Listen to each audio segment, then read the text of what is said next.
روایت ہے کہ جب فرعون ماآ اپنے لشکر کے دریائے نیل میں غرق ہو گیا اور حضرت موسیٰ علیہ السلام کو بنی اسرائیل کے ساتھ مصر میں قرار نصیب ہوا، تو ایک دن حضرت موسیٰ علیہ السلام کا اللہ تعالیٰ سے اس طرح مکالمہ شروع ہوا۔ حضرت موسیٰ علیہ السلام: خداوند، تیرے بندوں میں سب سے زیادہ تجھ کو محبوب کون سا بندہ ہے؟ اللہ تعالیٰ: جو میرا ذکر کرتا ہے اور مجھے کبھی فراموش نہ کرے۔ حضرت موسیٰ علیہ السلام: سب سے بہتر فیصلہ کرنے والا کون ہے؟ اللہ تعالیٰ: جو حق کے ساتھ فیصلہ کرے اور کبھی بھی خواہش انسانی کی پیروی نہ کرے۔ حضرت موسیٰ علیہ السلام: تیرے بندوں میں سب سے زیادہ علم والا کون ہے؟ اللہ تعالیٰ: جو ہمیشہ اپنے علم کے ساتھ دوسروں سے علم سیکھتا رہے، تاکہ اس طرح اسے کوئی ایک ایسی بات مل جائے جو اسے ہدایت کی طرف رہنمائی کرے یا اس کو ہلاکت سے بچا لے۔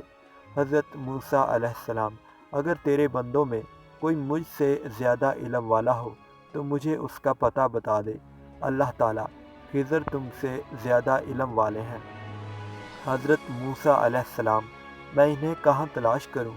اللہ تعالیٰ: ساحل سمندر پر چٹان کے پاس۔ حضرت موسیٰ علیہ السلام: میں وہاں کیسے اور کس طرح پہنچوں؟ اللہ تعالیٰ: تم ایک ٹوکری میں ایک مچھلی لے کر سفر کرو، جہاں وہ مچھلی گم ہو جائے بس وہیں خضر سے تمہاری ملاقات ہو جائے گی۔ اس کے بعد حضرت موسیٰ علیہ السلام نے اپنے خادم اور شاگرد حضرت یوشع بن نون بن افرائیم بن یوسف علیہ السلام کو اپنا رفیق سفر بنا کر مجمع البحرین کا سفر فرمایا۔ حضرت موسیٰ علیہ السلام چلتے چلتے جب بہت دور چلے گئے تو ایک جگہ سو گئے۔ اسی جگہ مچھلی ٹوکری میں سے تڑپ کر سمندر میں کود گئی، اور جس جگہ پانی میں ڈوبی وہاں پانی میں ایک سوراخ بن گیا۔ حضرت موسیٰ علیہ السلام نیند سے بیدار ہو کر چلنے لگے۔ جب دوپہر کے کھانے کا وقت ہوا تو آپ نے اپنے شاگرد حضرت یوشع بن نون علیہ السلام سے مچھلی طلب فرمائی، تو انہوں نے عرض کیا کہ چٹان کے پاس جہاں آپ سو گئے تھے مچھلی کود کر سمندر میں چلی گئی اور میں آپ کو بتانا بھول گیا۔ آپ نے فرمایا کہ ہمیں تو اس جگہ کی تلاش تھی۔ بہرحال پھر آپ اپنے قدموں کے نشانات کو تلاش کرتے ہوئے اس جگہ پہنچ گئے جہاں حضرت خضر علیہ السلام سے ملاقات کی جگہ بتائی گئی تھی۔ وہاں پہنچ کر حضرت موسیٰ علیہ السلام نے دیکھا کہ ایک بزرگ کپڑوں میں لپٹے ہوئے بیٹھے ہیں۔ جب حضرت موسیٰ علیہ السلام نے ان کو سلام کیا تو انہوں نے تعجب سے فرمایا کہ اس زمین میں سلام کرنے والے کہاں سے آ گئے؟ پھر انہوں نے پوچھا کہ آپ کون ہیں؟ تو آپ نے فرمایا کہ میں موسیٰ ہوں۔ تو انہوں نے دریافت کیا کہ کون موسیٰ؟ کیا آپ بنی اسرائیل کے موسیٰ ہیں؟ تو آپ نے فرمایا کہ جی ہاں۔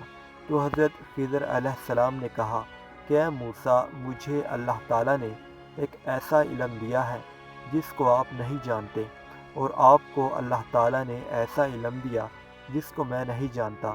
مطلب یہ تھا کہ میں علم اسرار جانتا ہوں جس کا آپ کو علم نہیں، اور آپ علم الاشراع جانتے ہیں جس کو میں نہیں جانتا۔ پھر حضرت موسیٰ علیہ السلام نے فرمایا کہ اے خضر، کیا آپ مجھے اس کی اجازت دیتے ہیں کہ میں آپ کے پیچھے پیچھے چلوں، تاکہ اللہ تعالیٰ نے آپ کو جو علوم دیے ہیں آپ کچھ مجھے بھی تعلیم دیں؟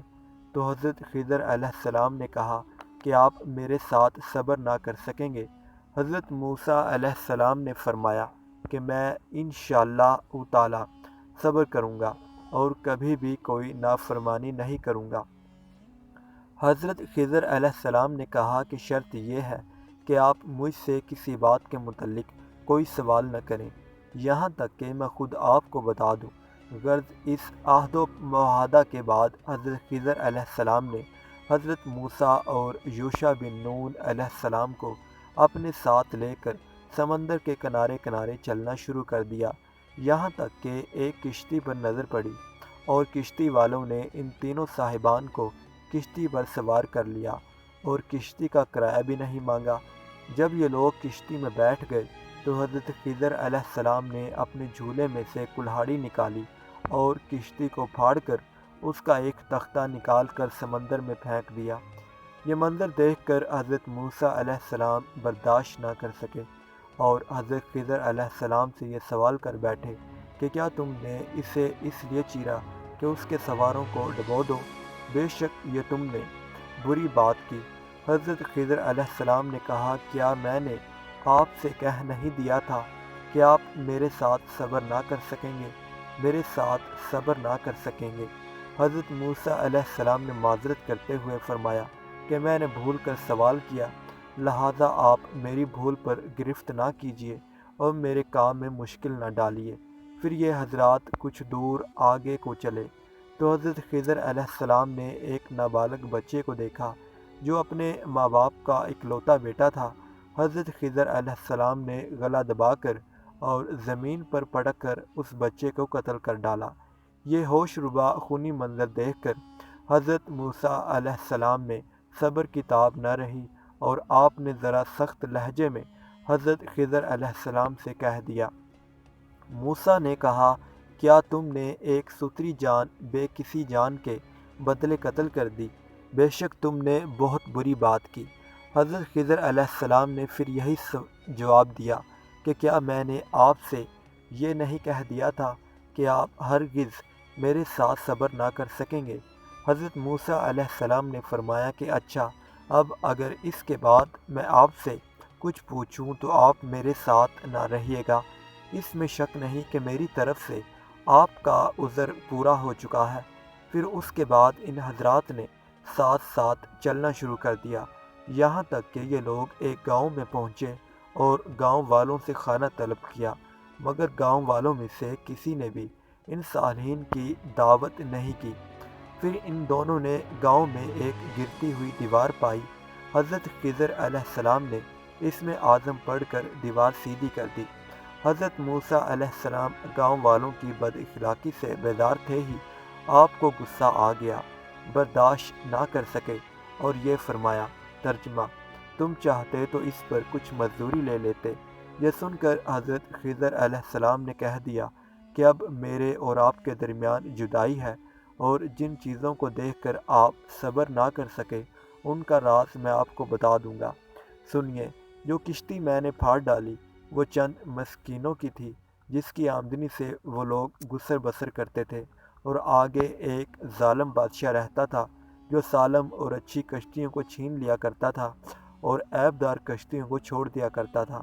تو میں نے قصداً ایک تختہ نکال کر اس کشتی کو عیب دار کر دیا تاکہ ظالم بادشاہ کے غضب سے محفوظ رہے، اور جس لڑکے کو میں نے قتل کر دیا اس کے والدین بہت نیک اور صالح تھے، اور یہ لڑکا پیدائشی کافر تھا، اور والدین اس لڑکے سے بے پناہ محبت کرتے تھے اور اس کی ہر خواہش پوری کرتے تھے۔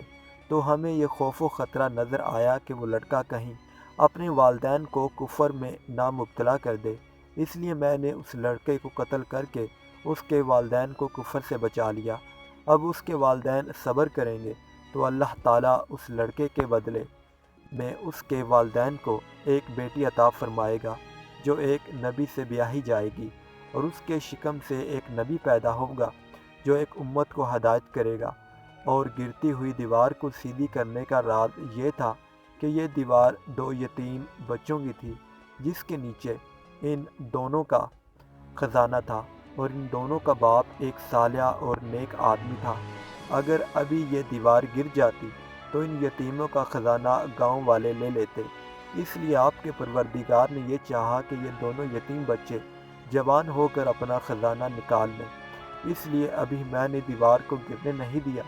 یہ خداوند تعالیٰ کی ان بچوں پر مہربانی ہے۔ اور اے موسیٰ علیہ السلام، آپ یقین و اطمینان رکھیں کہ میں نے جو کچھ بھی کیا ہے اپنی طرف سے نہیں کیا ہے، بلکہ میں نے یہ سب کچھ اللہ تعالیٰ کے حکم سے کیا ہے۔ اس کے بعد حضرت موسیٰ علیہ السلام اپنے وطن واپس چلے آئے۔ اللہ ہم سب کا حامی و ناصر ہو، آمین۔